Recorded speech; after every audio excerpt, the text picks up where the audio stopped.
All right. Hope everybody is doing well today. My name is Melissa McCall. Let me just make sure we are all set. And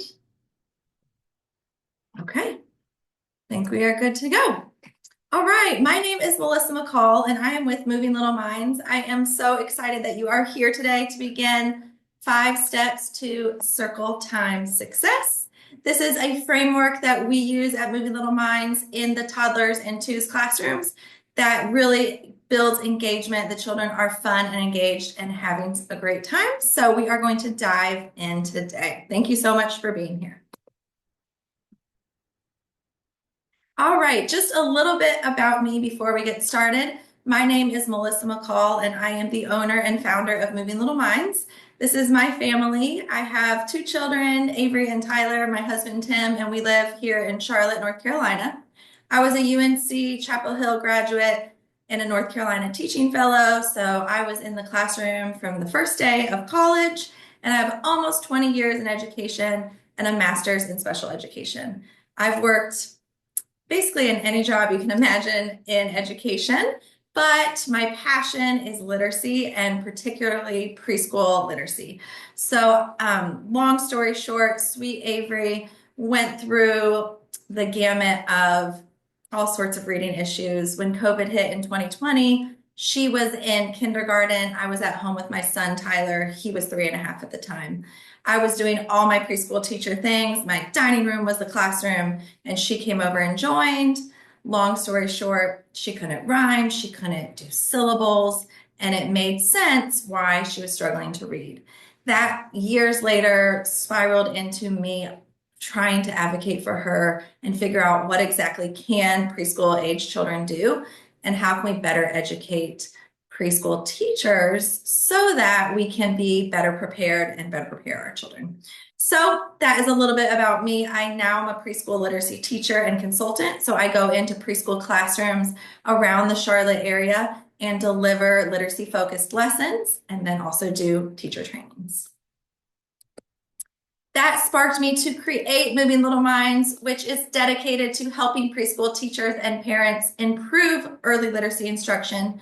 We always look at the research. So following what exactly the research shows and how we can merge research-based practices with fun and engaging activities. So that is our mission at Moving Little Minds. This is our agenda for this afternoon. We will do a little bit of an introduction, as we're doing right now. We will talk about why storytime. Why does storytime matter for these sweet little ones? We will learn our 5 simple steps that we use for circle time success. I will model a quick lesson that we have done, and then we will get our final thoughts. At the end, I will talk about my new course that is launching called Littles and Literacy, and we will have a question and answer. So be sure to stay to the end for that Q&A.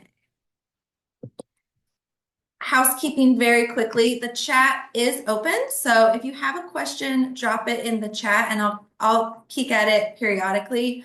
I may not get to it right at that minute, but I'll take some pauses in the presentation and jump over there. I have muted everybody, and so just be sure to use that chat, and then also be sure to stay for the Q&A at the end if I don't get your question answered during the presentation.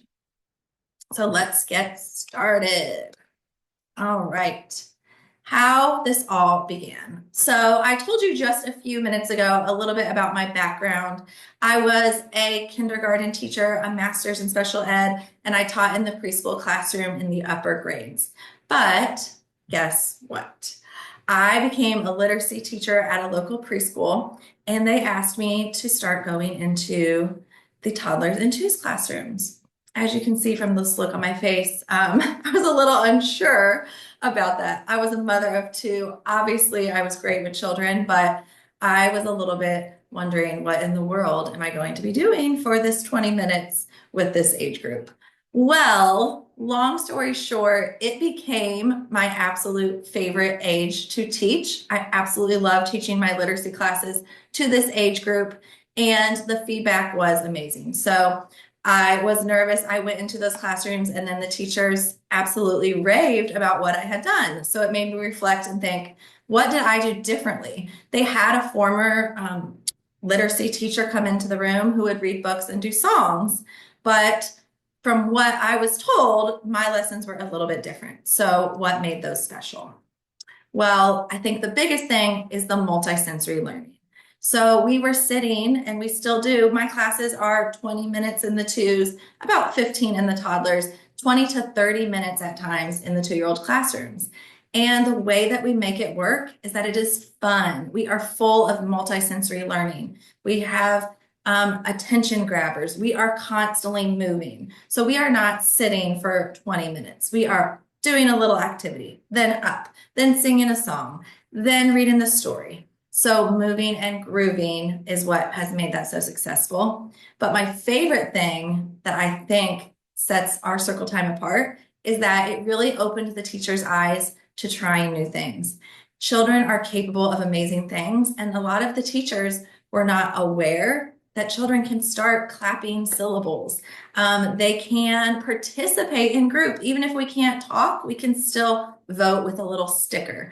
So really opening the teacher's eyes to the possibilities and to the things that children are capable of doing, even when they're 2 years old. So I would love to know, what is your biggest circle time challenge? So you can see here we have a 1 to 4. If you will just drop that in the chat, and we can see what exactly are you struggling with in circle time. Or if you're not, you can drop a number 4. You might just be here for some new, fresh ideas. So drop in your number. What is your biggest struggle? And we will just wait just a minute to get a couple answers here. So you're going to be dropping a number 1, 2, 3, or 4 in the chat.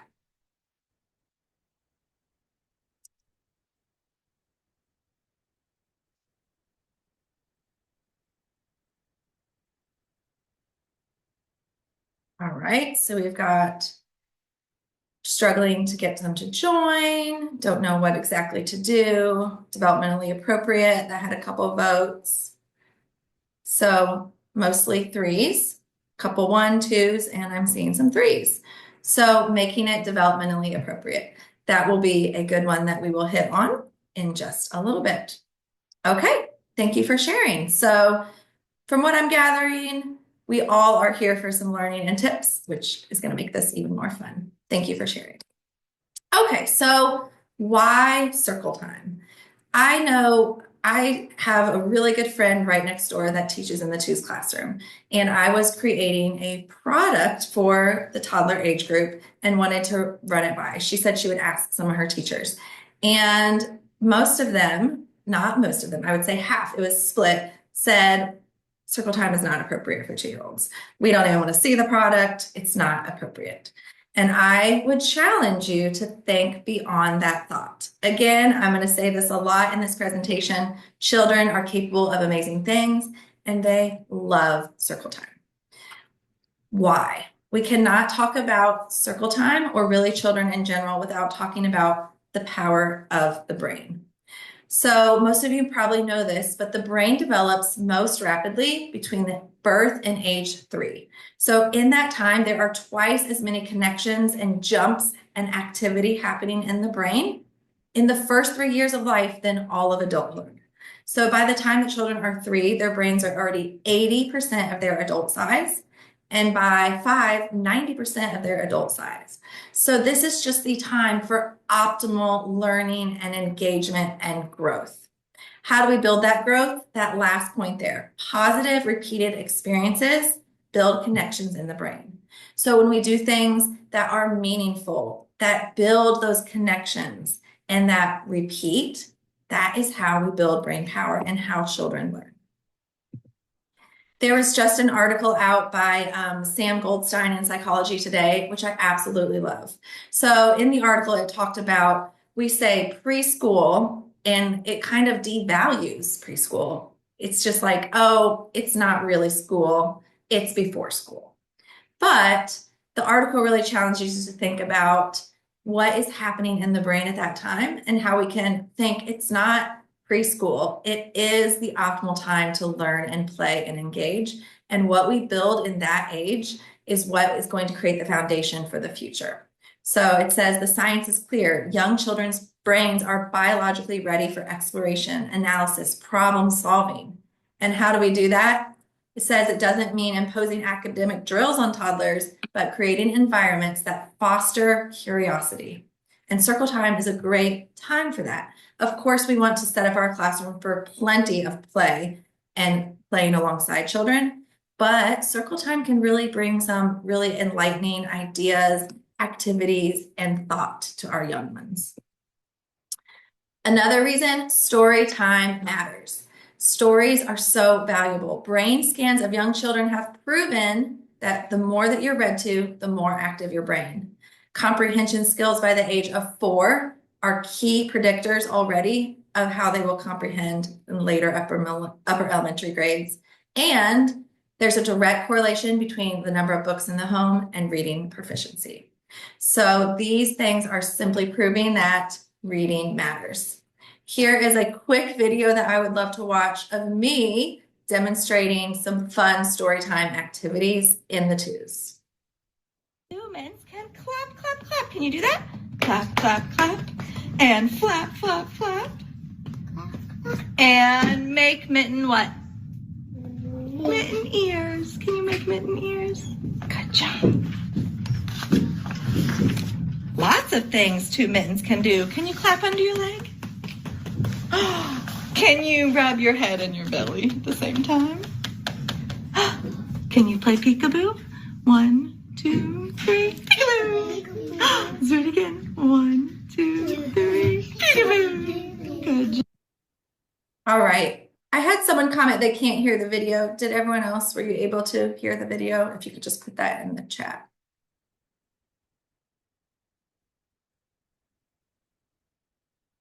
Okay, great. I'm sorry, Michelle. I don't know. I think the video was working, so maybe just check your phone. So as you can see, we are using props. We have a fun and engaging book that incorporates movement. So in that video, every single child had a mitten that they were using as the prop to follow along with the book. So really just want to show that book choice is also really important when we think about our story time. All right. Humans can clap, clap, clap. Can you do that? Clap, clap, clap. And flap, flap, flap. And make mitten what? Uh-oh. Mitten ears. You have stopped responding. Okay, here we go. We're back online. Sorry about that. Okay, other benefits of story time. Language and literacy skills. That is the most valuable part, really building that oral language and vocabulary. It strengthens listening and attention. So when children start to learn that, oh, this is the time that we do need to focus and listen, that is a valuable skill that is going to carry with them for the rest of their lives. It builds a sense of community. There is nothing better than seeing them joining together.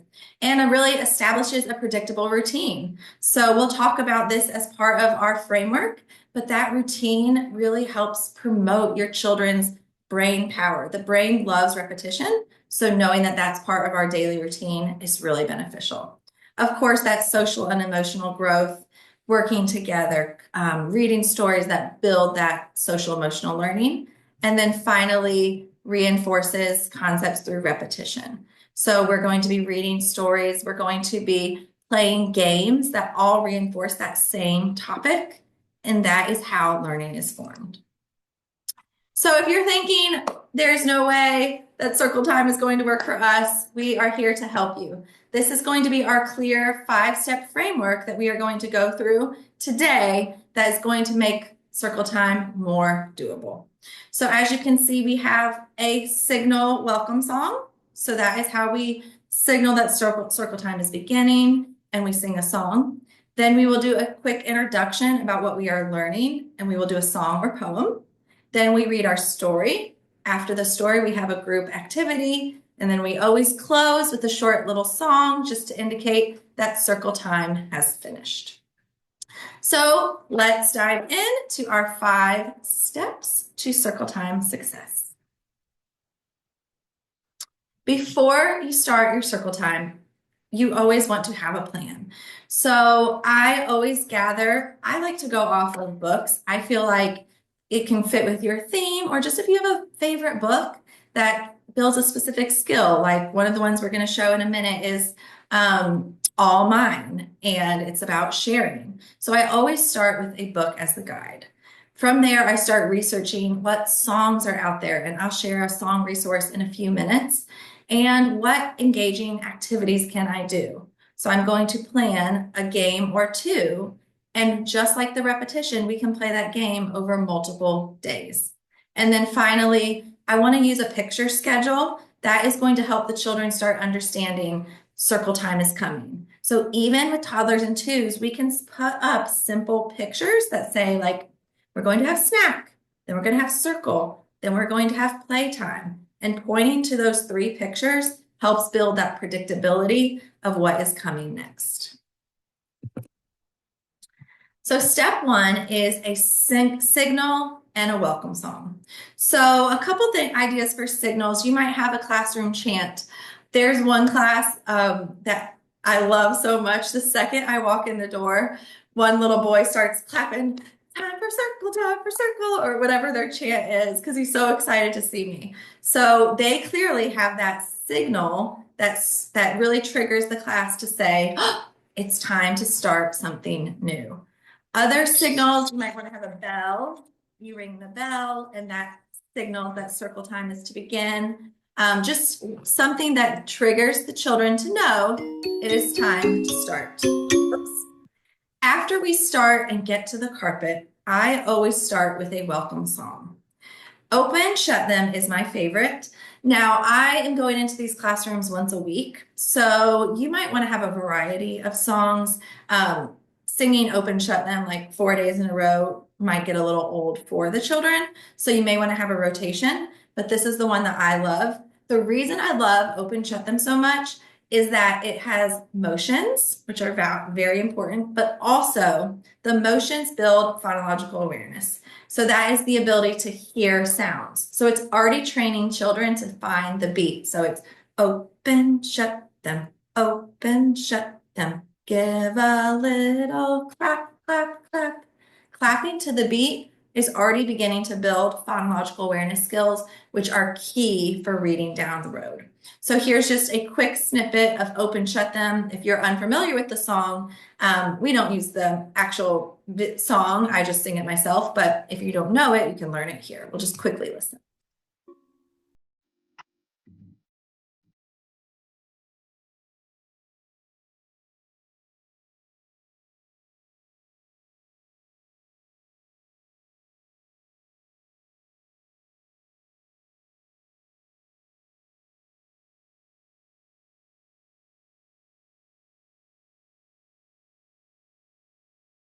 And we just do a shortened version. This is a longer song that does a lot with opposites, but we just do like the first couple lines, and that signals it's time to start.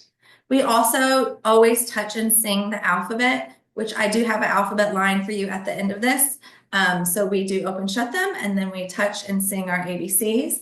And that is how we start step one of circle time. Now, what are the benefits of step one? Well, again, it establishes that predictable routine. That signal really stops and focuses the classroom that it's time to come together. And my last one, it builds anticipation and excitement, just like my little friend who sees me, sings that circle time song, and rushes to the carpet. It really builds the excitement of what's to come. I just love this quote, repetition, repetition, repetition. I just did my latest newsletter on this.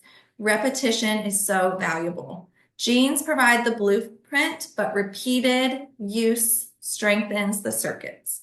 So the more that we can do the things again and again, the stronger the brain. So another benefit of that song is it triggers the brain. Oh, this is something familiar for our little ones that are getting used to the classroom. Oh, this is a familiar time. We're all going to join at the carpet.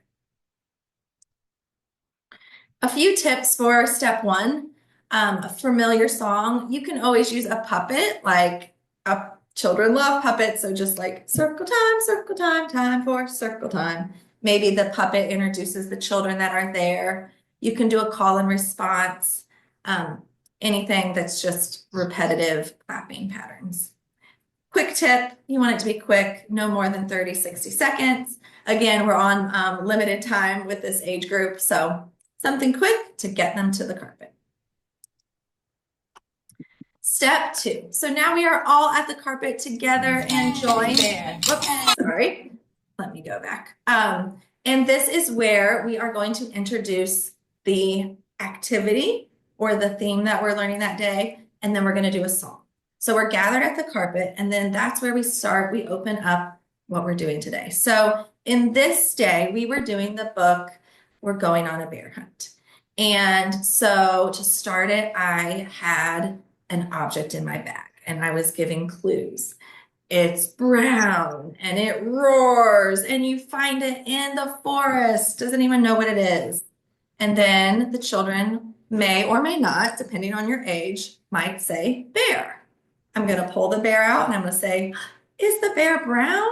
Yes. I'm reinforcing the vocab. Does it live in a forest? Yes. Does it roar? And we're all going to roar. From there, I'm going to say, we're going to read the book called We're Going on a Bear Hunt. And this family is going to search for a bear in a cave. Then we are going to, at that point, we've talked for a couple minutes. Now we're back up. We are up out of our seats, and we usually do a song or a poem. In this, since we were learning about bears, we were going to do teddy bear, turn around. So you can see here, in this video, we have music sticks. When I left the classroom, the teacher said to me, "Oh, you really scared me when you pulled out those sticks," but they did amazing. So again, I just want to reiterate that if we give them the opportunity and we create the expectations. Of course, we had many conversations about how to use the sticks and we modeled them. But as you can see, here we go. We're going to sing Teddy Bear quickly. Teddy bear, turn around. Teddy bear, touch. So we are step 2, talking about what we're learning that day, moving and grooving with a story, with a song or a poem. Benefits of that. We want to introduce the topic because we want to build the background knowledge. So we are going to talk about what we are learning that day. Another book we do is Yummy Yucky. And we have a piece of broccoli, a real piece of broccoli that we are going to touch and feel and say, do you think broccoli is yummy or do you think it's yucky? Such an engaging, multisensory way to introduce a topic. And that will really hook the children in. Another thing, it gets them connection. So now they can say, oh, I have had broccoli. I don't like it either. Building that oral language, setting them up. And of course, songs, movement, builds phonological awareness skills. And most importantly, it is fun. Dancing and singing is, of course, such a fun thing to do. All right. So, few tips. These are some of my favorite ways to introduce the topic. A mystery bag, like I talked about. We're going to have another example, but listening. So you can go on YouTube and listen to different sounds and say, can you guess what we're learning about today? That's engaging those senses.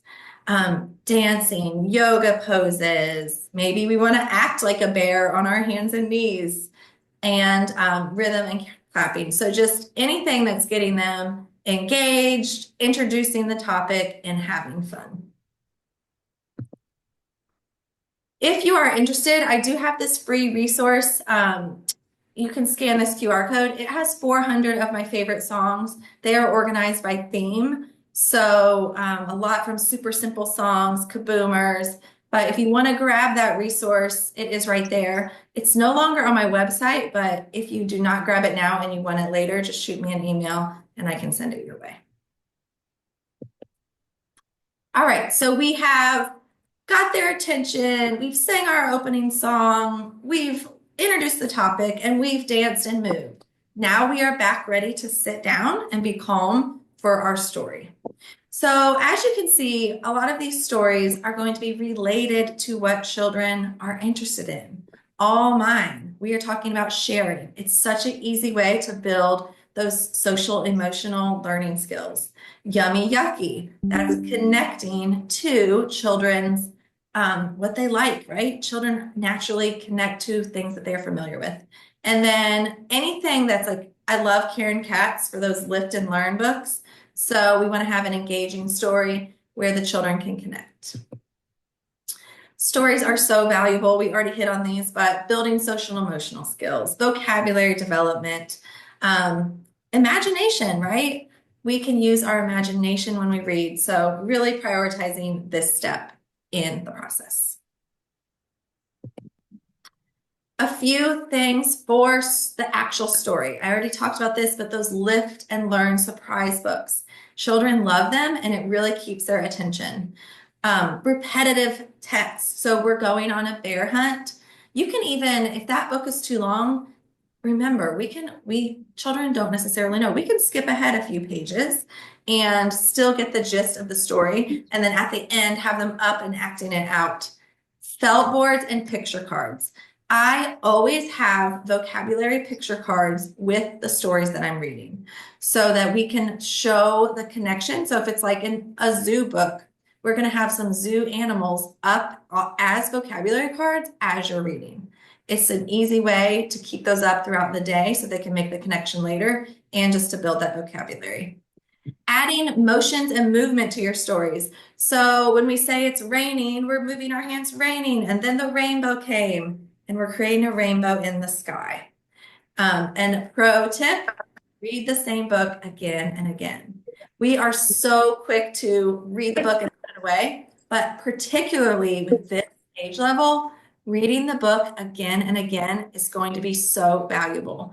I don't know if you have experience with a child who wants to read the same book like 5 times.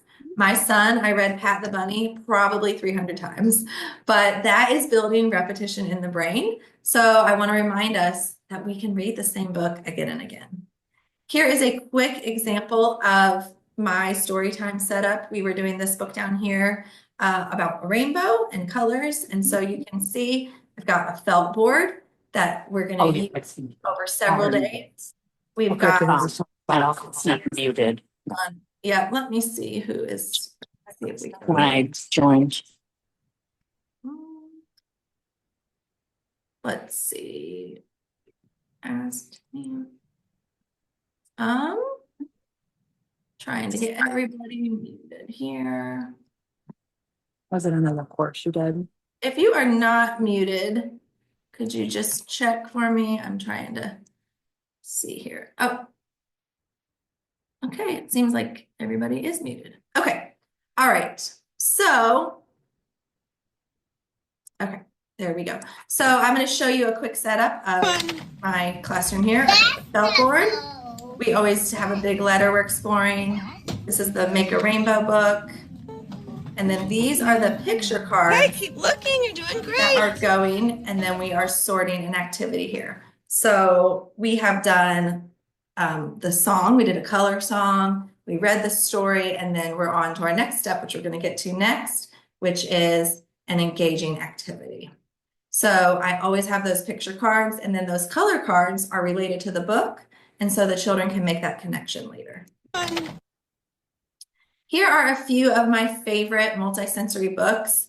This is, I have a multisensory section for the little toddlers and twos on my Amazon Ideas page. There's the QR code for it. I will send this recording later too, so if you want to look at the recording and zoom ahead. But here's just some examples. So these the dog books, they have felt and usually a mirror in them. So they're great for the little toddlers and twos to engage. B is for Bear is a really good touch and feel alphabet book.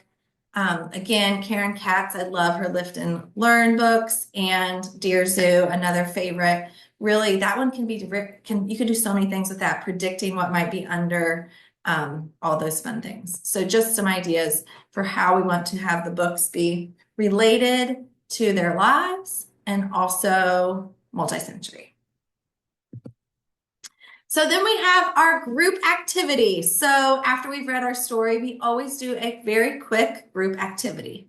Now, they can be something as simple as putting a sticker up on a chart. One of my favorite things is giving them, I have a million Beanie Babies. My grandma used to own this antique store that sold them, so I have literally every Beanie Baby, and they're so handy, especially for the toddlers. So maybe everybody holds a Beanie Baby and say we're learning about the farm. So I have all the farm animals, and then I have pictures printed of the farm around the classroom. Easiest thing, they just take that picture, that animal, and they go and find their match and set their animal on the picture. Very simple way to build that vocabulary, get the children engaged, and extend the learning.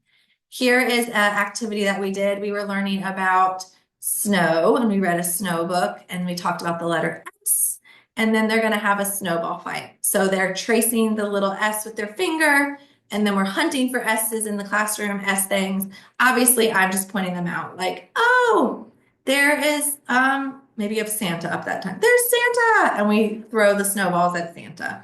So quickly, I will show you that. Let's have a snowball fight. We'll let it go on all night. It's gonna be a wonderful sight. So they're crumpling the paper, which is another great fine motor skill for the twos and toddlers. And then we're just throwing it at fun things. As you can see in this, I have my vocabulary cards, my vocabulary pictures up there because I want to build that vocabulary. That can stay up in a center or somewhere all week, simply touching and building those vocabulary words.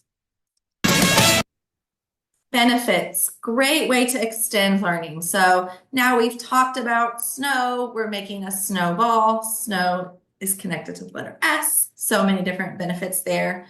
Another one, it really encourages turn taking. A lot of our games at the end, they are individualized. So the children are learning to take turns. Oral language, you see that the whole time. That is such a theme in this age, is that oral language and vocabulary. And engagement and confidence.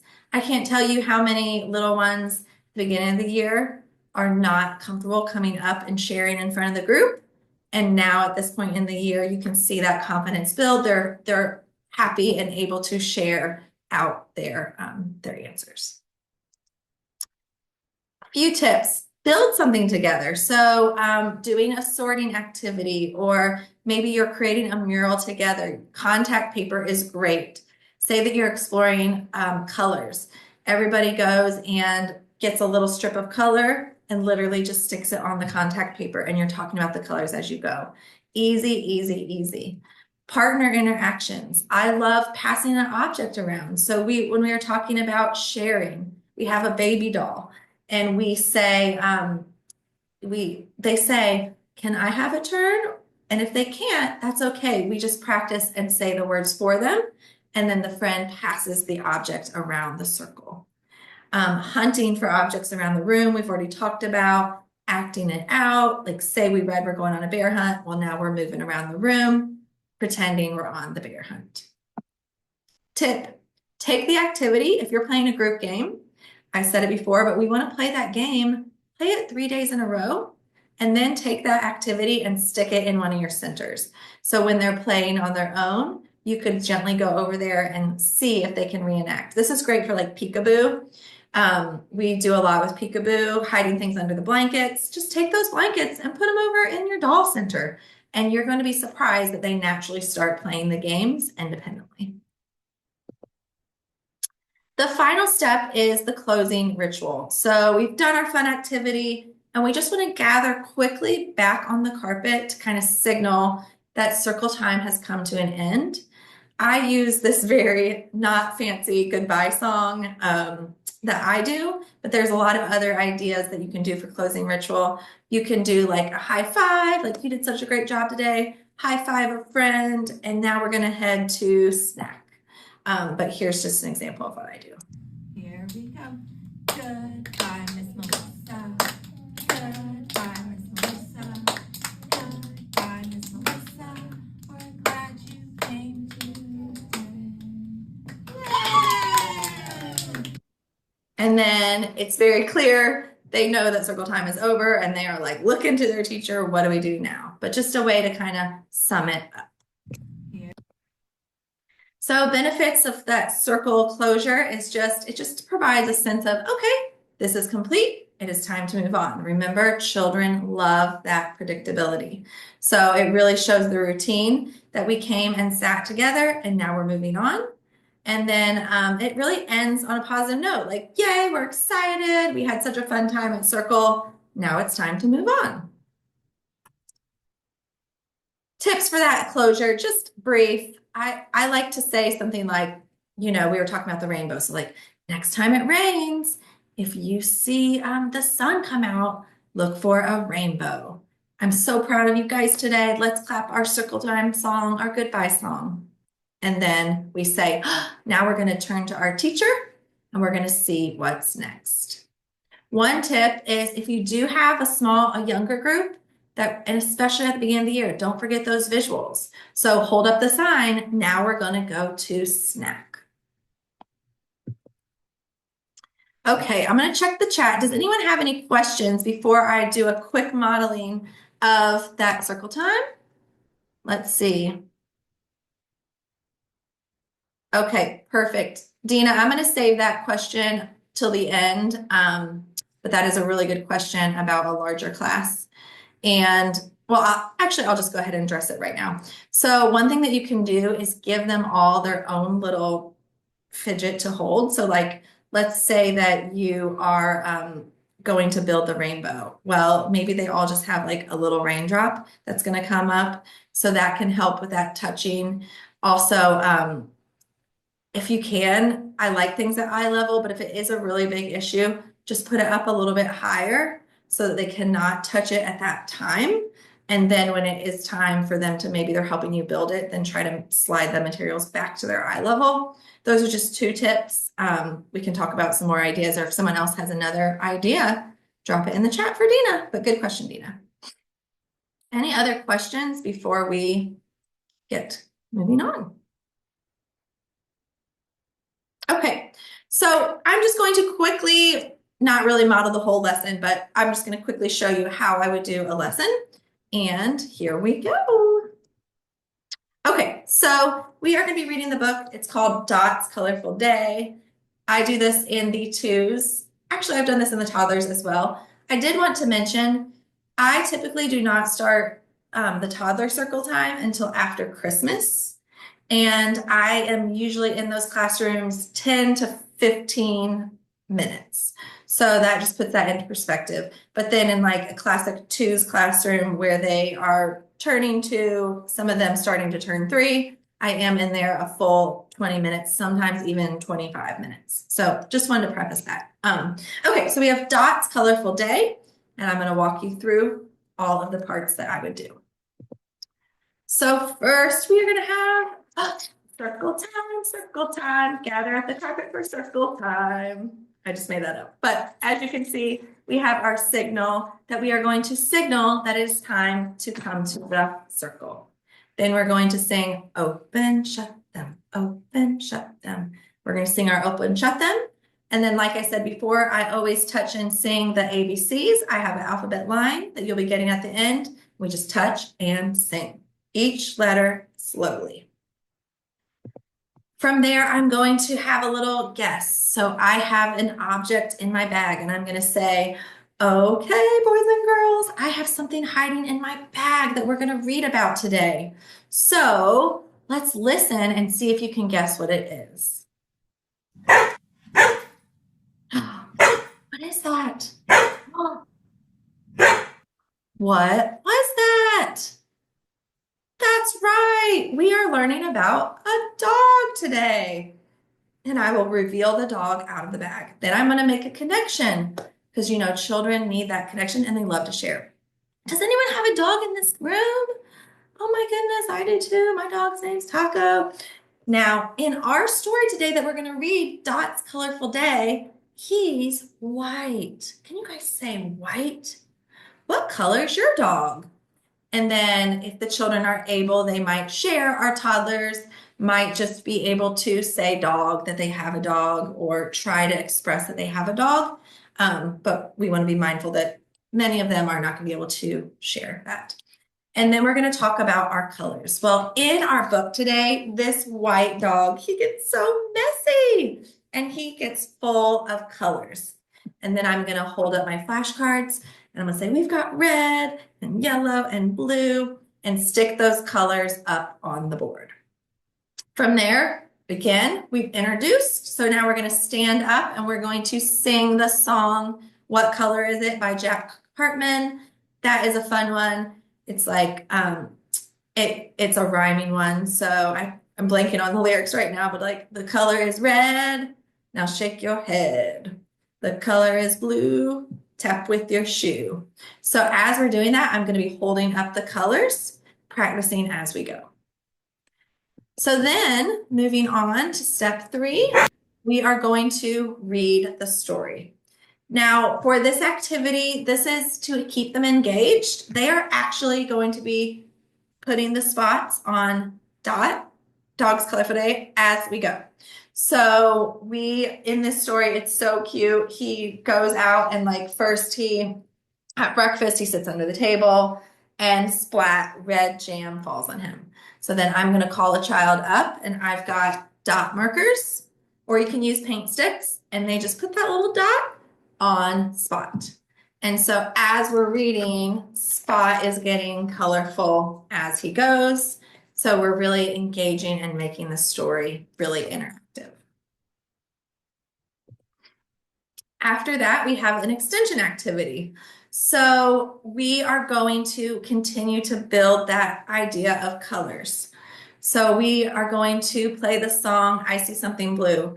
I have made binoculars in the older classes. So if you want to make this activity extend over several days, you can always do an art project. Children also love these little magnifying glasses. So I've given these out before. So in this one, we are listening to the song and then we are hunting for colors. So here is the song. Hey everyone, let's sing a song about colors. Let's start with the color blue. Blue. I see something blue, blue. I see something blue, blue, blue. So I would be holding up my flashcard that says blue, and then we are all going to try to go around the room and find something blue. From there, and this goes through several different colors, and then after that, we could bring one object. They can pick any object they want, bring it to the carpet, and then talk about the different colors.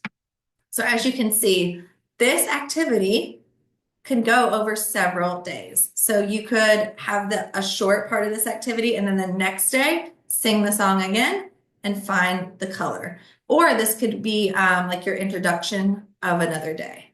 So just thinking about how you can do the same activities again and again. Blue, blue, blue, I see something blue. Oh, What blue things do you see? okay. So after we've done our activity, now we are going to meet back at the carpet. Maybe we've brought our object and just even shared like, oh, you found red, you found yellow, way to go.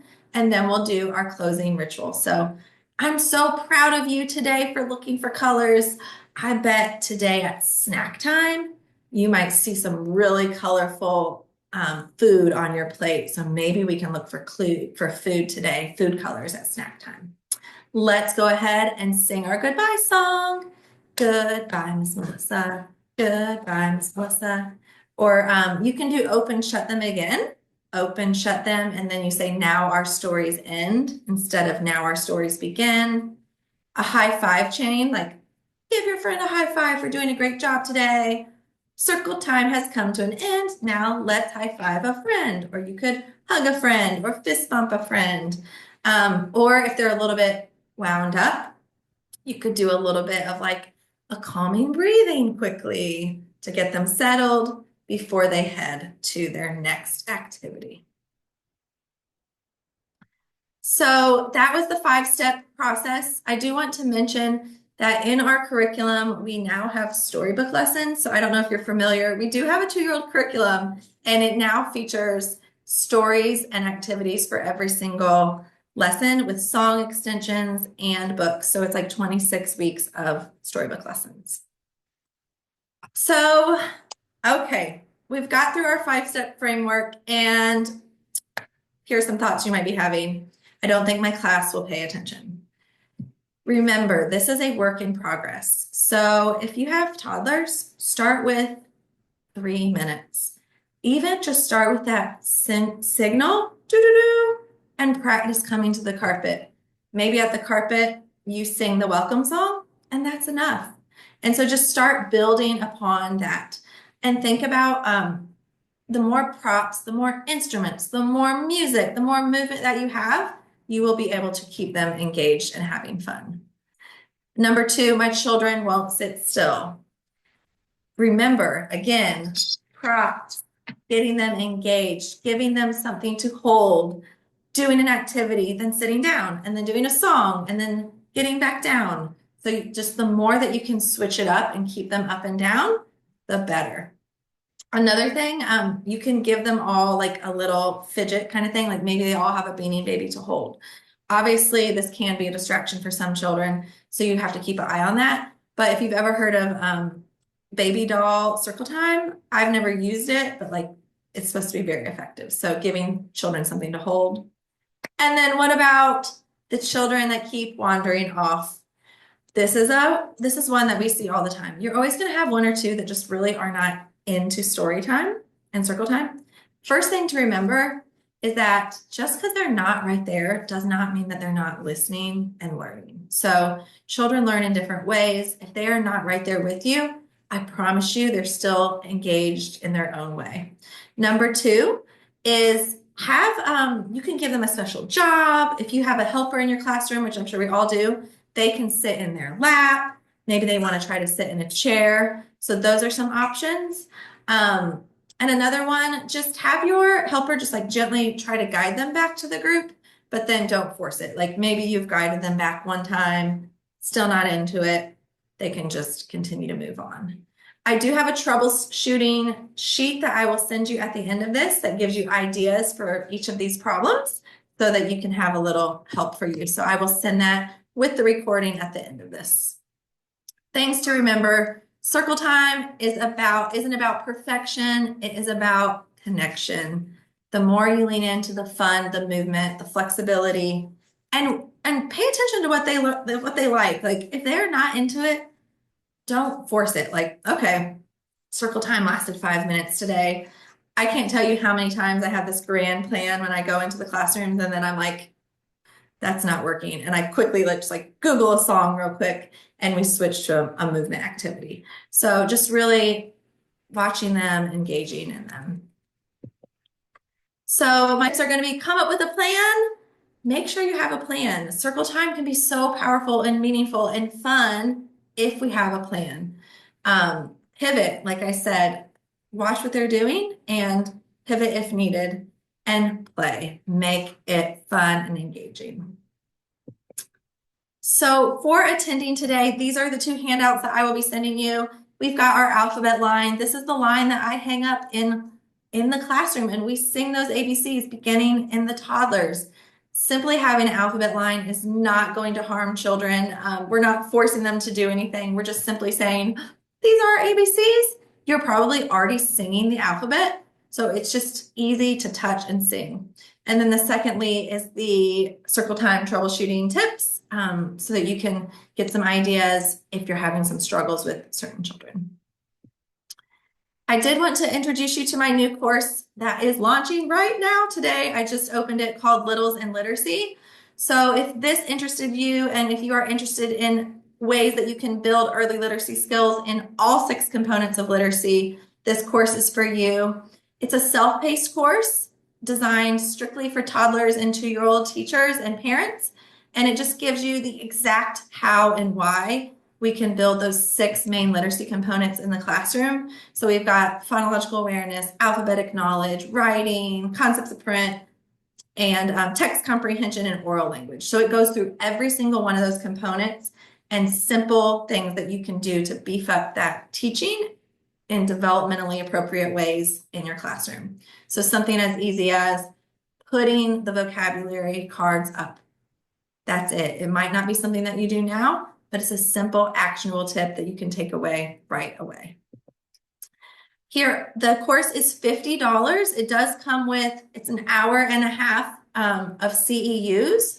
So if you are a teacher or a director and you are looking for CEUs, this is an easy way to get those. It is approved by the state of North Carolina, so we can offer those. Again, practical tips, there's lessons. So you can, just like I showed you today, there's a collection of different lessons I've done, just short tidbits of things that you can do. The routine cards, that is a bonus. So if you're looking for those picture cards to try in the classroom to build that routine, we have a PDF for that and some other activities there. So we've had some people join our Littles and Literacy course. Someone said it was incredible. I loved it. I feel well equipped. The clarity of the videos was clear and it was super easy to navigate. One of the curriculum coordinators at a local preschool, I did the same course in person, and she said, so many wonderful ideas. We're incorporating daily schedules for the younger children and eye-level alphabet charts. So that was exciting to see. If you purchase this course by Monday, so I will be following up with the email, you will get this literacy chart for free. So these are on my website, but these are the 6 main components of literacy. These charts break down all 6 components of literacy, milestones that we can be looking for, and activities as well. So this chart will be completely free if you purchase the course or any of our products that we have, the physical products. So if you purchase the curriculum, we have these new alphabet placemats, which I'm super excited about in our shop. They are 11 by 14 and waterproof and tear-proof. So they have there's 13 of them, so they're front and back, so you can like just give the children their snack on it every day. It's the easiest way to introduce them to the alphabet.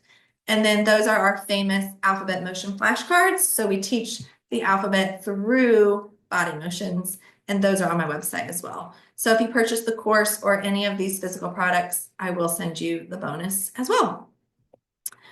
I also have in-person services and virtual training. So if you are a director and you would love for us to come to our school, your school, I would be more than happy to chat with you about our in-person and virtual live trainings. I also have follow-ups. So if you ever want to get some more questions answered, I do. These are an hour, but if you want 30 minutes, I can also offer that. So what questions do we have? Do we have any other questions before we wrap up?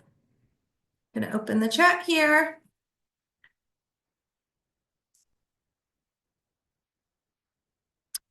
Okay, I will leave the chat open for just a minute. How do you feel about popsicle sticks? Michelle, with images. I love popsicle sticks. So do you mean like holding up the popsicle sticks with different props on them, like as far as vocabulary words? Michelle, I'm going to unmute you if you want to just share.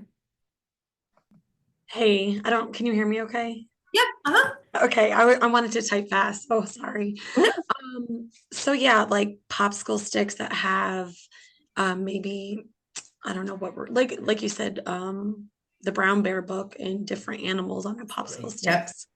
So I absolutely love that. Yes. Because I did see that a lot, and other yes. pages. So what actually I did this exact week, we did that book Yummy Yucky, and so I have an emoji of like a yummy face and then an emoji of a yucky face, and they have 2 popsicle sticks, and then if in the story, like the baby eats a crayon, so I hold up the crayon, I'm like, is that yummy or yucky? And they're starting to respond by holding up the yummy face or the yucky face. So absolutely. Also like brown bear, yeah, putting the sticks on the characters on the sticks, and the kids can come up and put the story together. Love popsicle sticks. Yes, great one. Anyone else?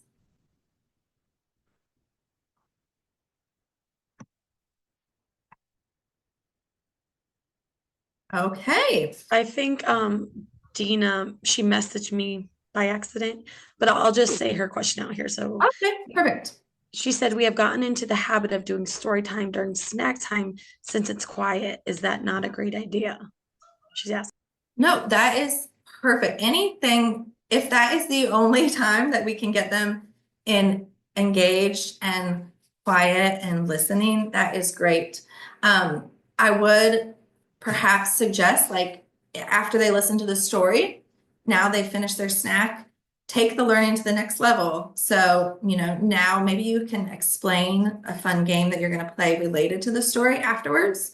So if they're quiet and listening to the story, then you can expand with the activity after snack. Or try to build up, but it's totally fine. We want children to be reading. I always tell parents to read in the bathtub. Like if that's the only opportunity and the only way that you can make it work, it is so much more important to get, to let them be exposed to stories than, just to let it go. So that's perfectly fine. Any other questions? Okay, let's see if I can unmute everybody. I don't know if I can. All right. Well, I will stick around for a few minutes at the end. If you do have a question, just drop it in the chat. But I so appreciate you all being here today. I'm Melissa McCall again with Moving Little Minds. I'm on Facebook. I'm on Instagram, on TikTok a little bit, but that's at Moving Little Minds as well. You can email me, Melissa at Moving Little Minds, with any questions. I am more than happy to support you in any way that you can. And if interested, jump on over and check out our new course. And I can't wait to support you guys. So thanks again for being here. I so appreciate it. And I'll stick around for any more questions if needed.